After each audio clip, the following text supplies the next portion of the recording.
Many years ago, I went through a deep conflict with a team that I cared about deeply. We had a lot of meetings together with that team, and we had the same goal, but we had different ideas of how to get to that goal. And the meetings became hard and tough, and oftentimes they escalated deeply. The disagreements became personal rifts as well, and I dreaded going to any of those meetings. In fact, I always knew the day before any of those meetings, my stomach would start to cramp, and I would have physical responses to some of the stress of those meetings. I would sleep poorly because my mind was constantly spinning, thinking about the last meeting or the next meeting. And during the day when I had to work, I could barely focus because it was so difficult for me to focus on the tasks ahead. Because that conflict, it did something inside of me.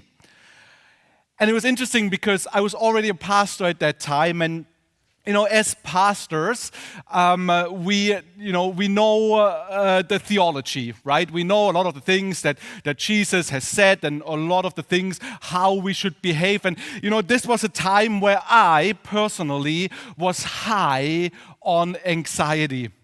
And just a few weeks earlier, I had preached a verse on the book of Philippians, and I preached Philippians 4:6, and it says there, "Do not be anxious about anything." And when I was preaching about that, I had, as a young pastor, I had all types of advice. How you could be that and do that, and how to put it into, don't focus on your problem, just focus on God who's bad. I could say it all, But when rubber met the roads, it was a lot more difficult to actually put that into practice and to actually not feel anxious. I remember the moment when I was driving to one of those meetings. I had about a 20-25 minute drive, and it was one of those times where my stomach was cramping. I didn't feel peace whatsoever. I was very anxious in that moment. And as I was driving there, I was remembering that verse, "Do not be anxious about anything." And I started to pray. God, would you please just help me have peace as I go into that meeting? And another cramp hit my stomach. And I was pleading with God, "Please help me because I want to come to this meeting with peace." And I started singing a song. I'm a bad singer, but since I was in a car by myself alone, there's this song that we always sang at school. It's an old church hymn. You might know it. It goes something like this. "When peace like a river attendeth my way, when sorrows like sea billows roar, whatever, my Lord, thou hast taught me to say, it is well with my soul." I stopped singing that song, and my chest felt still so tight. I could barely breathe. And another prayer and another cramp, and there was so much anxiety and there wasn't peace, and I started to get frustrated because I know that God was commanding me not to be anxious somehow, but I couldn't shake it off. And I started to get angry with God. Why aren't you helping me? And why aren't you giving me peace? I'm doing all the right things. And then this verse popped into my mind again. Do not be anxious about anything.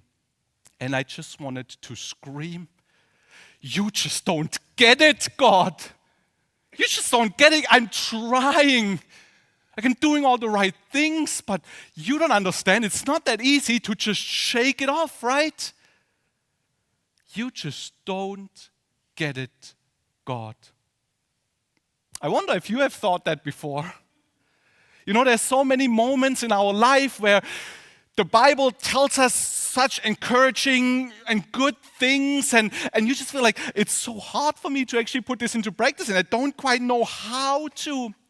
You know, I think about when Jesus told his disciples, "My yoke is easy to carry and the burden is light."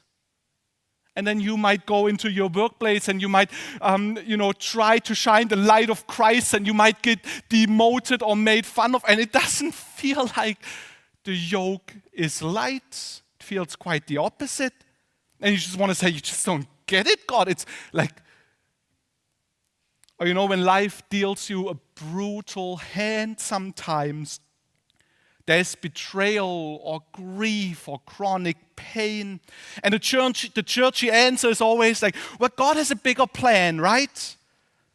And it's meant to comfort, and sometimes it does, and sometimes it stings like salt in a wound. You know, as if God is just up there, unmoved, and just not truly getting your pain. Maybe that's why you sometimes feel distant from God. Maybe that's why you have even avoided church for a long time, because God just feels so stoic, so all-powerful, all in control, but so out of touch with the real human experience, so out of touch with your experience.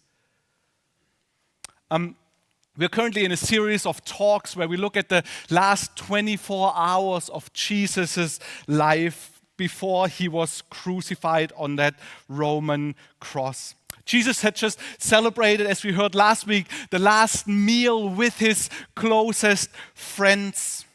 And now, so during the last meal, he also said, one of you is going to betray me. And so now Jesus was heading out from the place where he had the last meal, and he was just waiting to be picked up, betrayed by one of his friends, led to that Roman cross.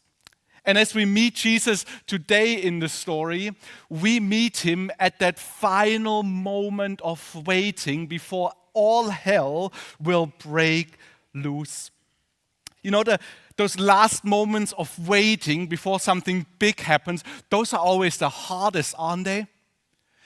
The Sundays where I get to preach, I always, stand up there, and when I'm up here, I'm loving this, right? I could be here for 2 hours and chat. Like, this is great. This feels great.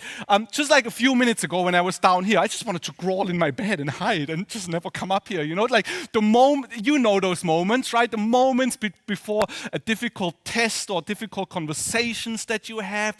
Like, those are just the hardest moments. And that's the moment that we find Jesus in today, the moment before he's going to be picked up. And it's a moment where we experience Jesus as truly human.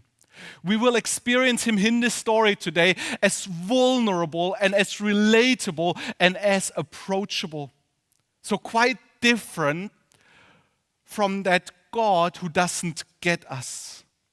We meet Jesus, the God in human nature, who's vulnerable, relatable, and acceptable. And I hope that at the end of the next, 15 minutes or so, you will be able to say, wow, I believe he gets me. I believe God gets me. So we'll look at the story, and we find Jesus at the place that is very special to him. So we read in Matthew 26, verse 34. It says here, "Then Jesus went with his disciples to a place called Gethsemane. And he said to them, 'Sit here while I go over there and pray.'" So in his last moment, Jesus is together with his closest friends, and he goes to a place called Gethsemane. Gethsemane is a garden, an olive grove just opposite of Jerusalem. It's a garden where Jesus has spent a lot of time in his life. Jesus didn't really have, during the last 3 years of his life, he was like a traveling preacher, so he didn't really have a home or bed to himself, but this was probably the closest place to home. This is about what it looks like today. So just a little bit of a slope, a beautiful garden, and a lot of olive trees there. So this would have been the place where Jesus went and where he spent a lot of time during his life. And now at that pivotal moment at the end of life, Jesus goes there. It's almost like Jesus goes to his safe place. He retreats to a place where he feels comfortable, where he had good experiences in his life, and maybe he can even replay some of those positive and good experiences, some of the laughs that he had with his friends while he was sitting there and just spending time. He goes to his safe place. For me, that's an utterly human thing that Jesus goes there, and I believe Jesus shows his humanity by retreating to his safe place. You know, that's almost like you and me. When you get very difficult news, where do you go? When you suffer or are sick, where do you find yourself? I know one of my safe places is my bed. It's like with the blanket on me, and I just want to leave the shutters down and just be by myself. That's where Jesus goes. He just goes to a safe place in this utterly difficult moment. And now we read about what Jesus experiences, and I find this so fascinating. It says he took Peter and the two sons of Zebedee along with him. So Jesus had he had many people that followed him, and then he had a circle of 12 close friends. And then out of those 12, there were 3 that he was really, really tight with. And to all of the super important moments in his life, he invited those 3 to join him during that time. One of the moments, which is fascinating, was when Jesus had this event we call the Transfiguration. He went up on a mountain and he was shining in white, and they were seeing all the glory and all the majesty of who Jesus is. He truly is not just man, they saw. He must be truly God. And that was the 3 of them that were with Jesus on his most beautiful, most outstanding moment, and they are now with Jesus during his most difficult moment. And this is what it says about Jesus. And so he began to be sorrowful and to be troubled. We have 3 words here, there's one more following, that describe Jesus' emotional being, how he feels in that moment. And there's a progression of it getting deeper and deeper and worse and worse. So it says sorrowful here and troubled. So the New Testament that we're reading from is written in Greek, and those are the Greek words that are behind it. There's the first one, it's lupeo. It just means I'm full of sorrow. And then there is ademoneo, and this one that's saying more. That's saying I'm in anxiety. I have sorrow. No more. I have anxiety in this moment. That's what's said of Jesus. Isn't that fascinating? And then we continue reading, and then he said to them, "My soul is overwhelmed with sorrow to the point of death. Stay here and keep watch with me." Perilupeo, it's like saying he's exceedingly sorrowful, and how sorrowful, even to the point of death. One of the Bible commentators was commenting on these verses and the language that's being used here, and he's saying Jesus in this moment is having a full-blown anxiety attack. That's the language that's used here. His anxiety is exceedingly sorrowful, even until death. Like, he might as well just die. Isn't that interesting? That Jesus, God in human flesh here, has an anxiety attack?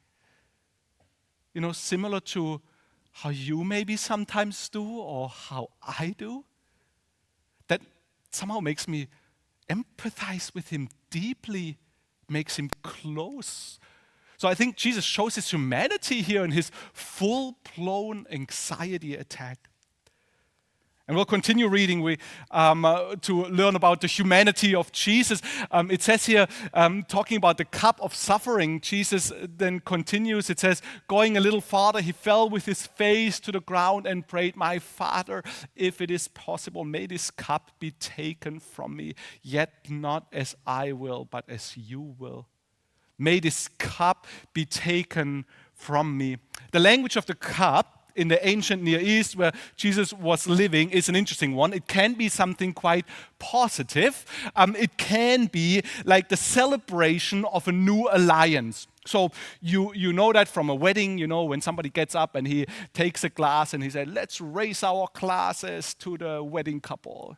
It's a celebration of a new alliance. Kings would do that in the ancient world. They would raise their cups to celebrate new alliances that they made with other countries, other nations. And that's probably what I believe Jesus did in a last story when he raised the cup and says, this is the cup of the new covenant. I'm making a new alliance with you as my followers.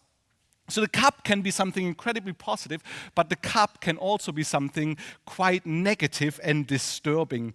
It can be used to humiliate other people. So oftentimes what kings would do when they conquered other nations is they would take the king of the other nation, make him go on his knees, and then they would take bitter herbs, sometimes even poison, and make them swallow it so that they would die. There's this one story where a person from the ancient times, Crassus, is one of the Roman leaders. He would be captured by the Parthians, and they would put, you see it a little bit here on the picture, because he loved gold so much, they would put molten gold in a cup and pour it down his lungs so that he would die.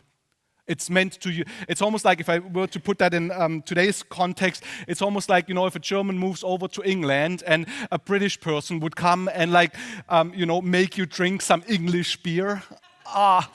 Humiliation, that is, and hardship, And I think, when Jesus in this text is talking about the cup that he needs to swallow, the cup that he needs to drink, he's talking symbolically about the devil, the powers of darkness that are shoving down the cup to his death. He's talking about humanity with all its full forces of evil that make Jesus suffer and die when they yell, crucify and sacrifice him.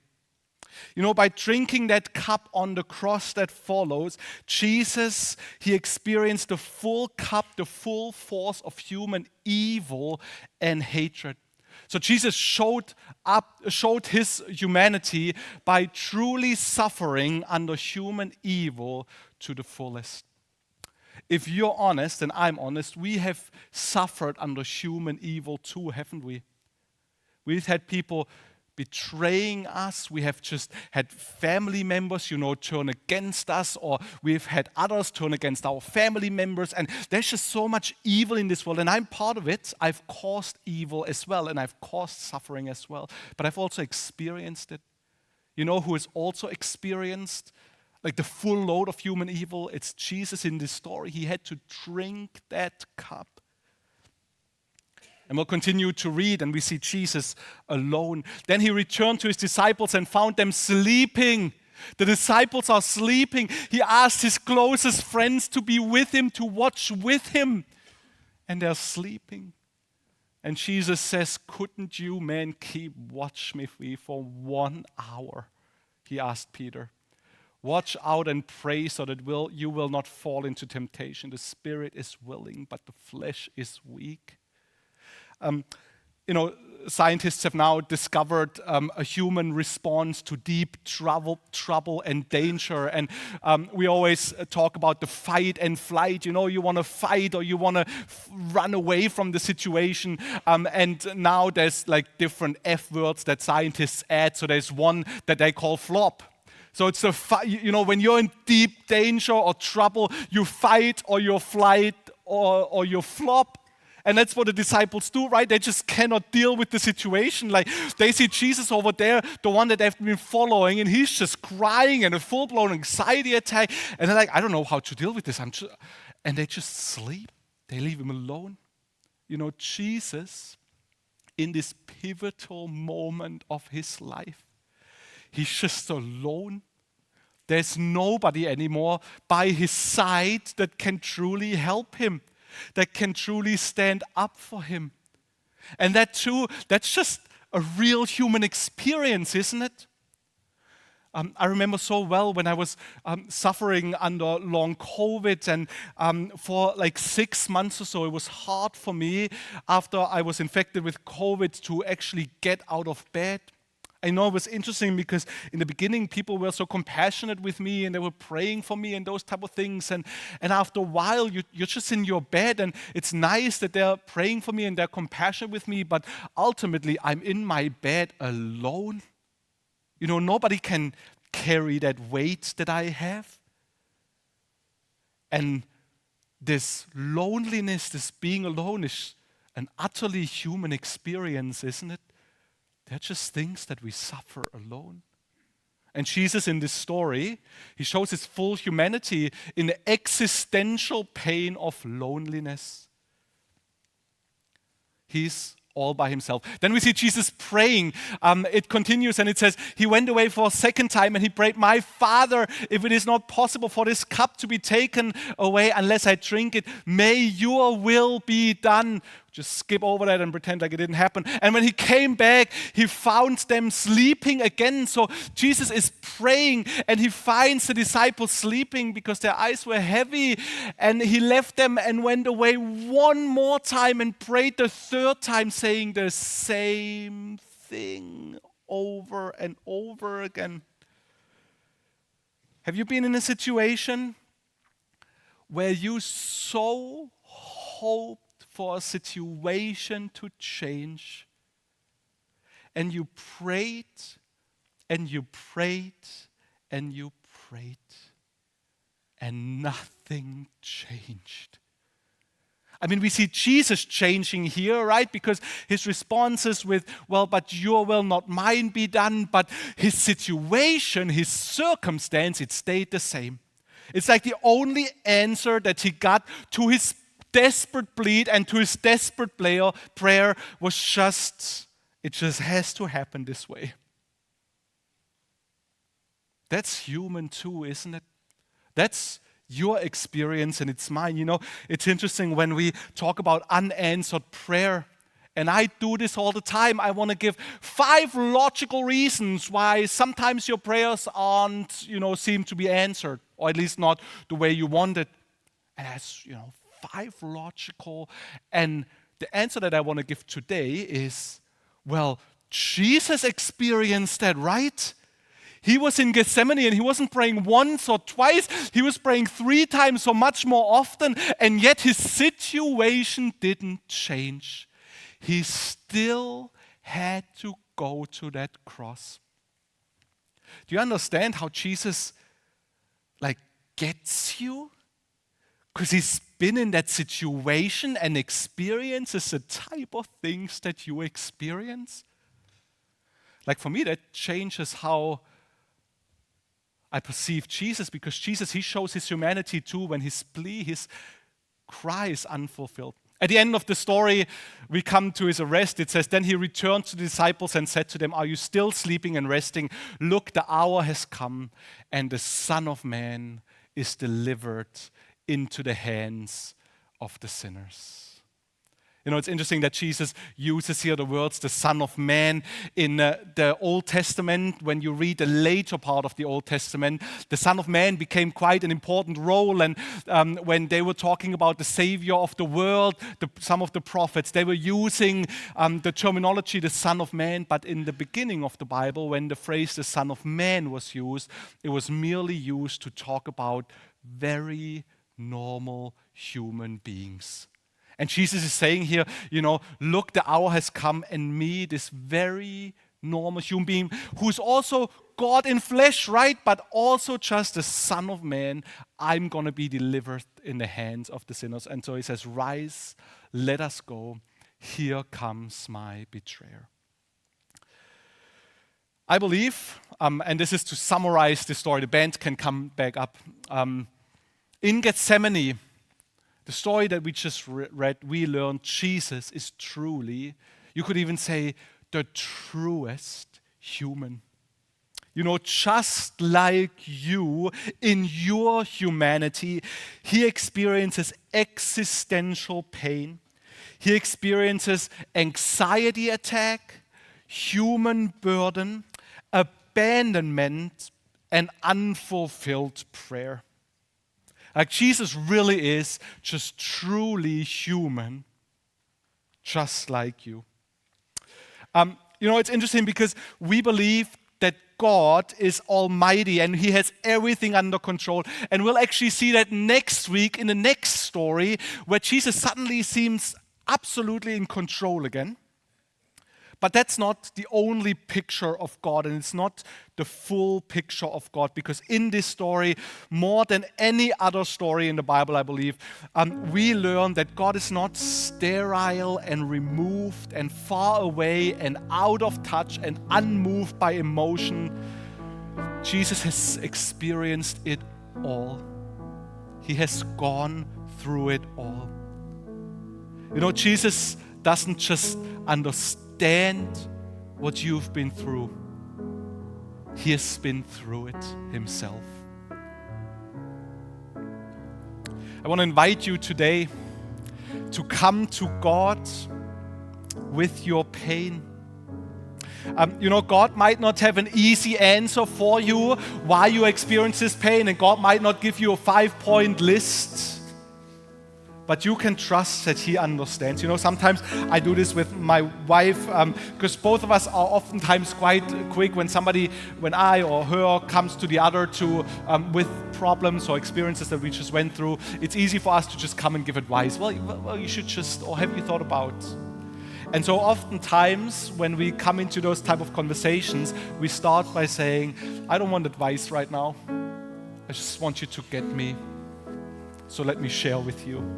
And this is exactly how we get to come to Jesus.